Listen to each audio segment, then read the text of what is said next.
the talk was the talk was useful maybe for someone who's just had a trauma. But what if you haven't had one?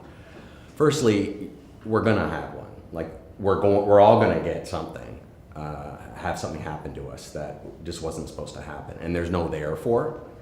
And so it might not be dramatic or public, but it's going to happen. Somebody's going to get sick, a job's going to get lost, a relationship's going to get broken, a heart's going to get broken. Things are going to happen externally, and we just say how and why. And it's some version of the book of Job where like horrible things happen, and then is it my fault? Is it not my fault? Do I exonerate myself? Do I not exonerate myself? And what about the other, in my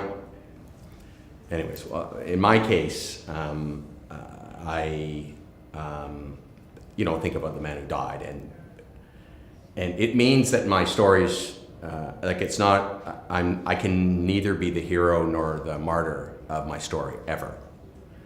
I can't be. I can't be a sympathetic narrator, which is actually good for my ego, but it's a reality for me.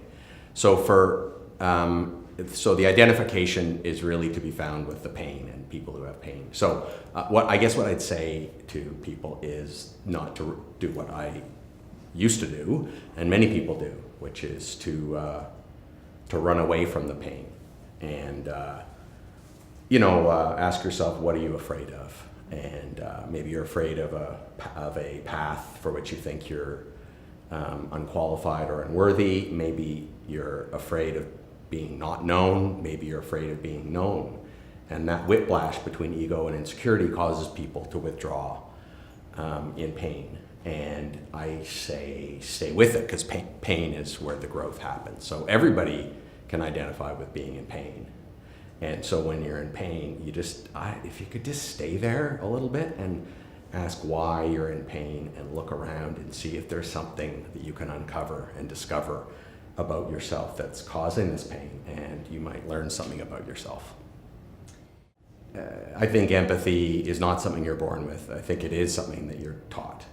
And the way it was, I think it can only be taught by participating in a relationship of some sort. So whether it's with your family or friends or your community or a romantic relationship, or a parent to a child and so on, it's going to be when you are on the receiving end of empathy, I think, that you learn its strength, and sometimes that you learn its unexpected sources.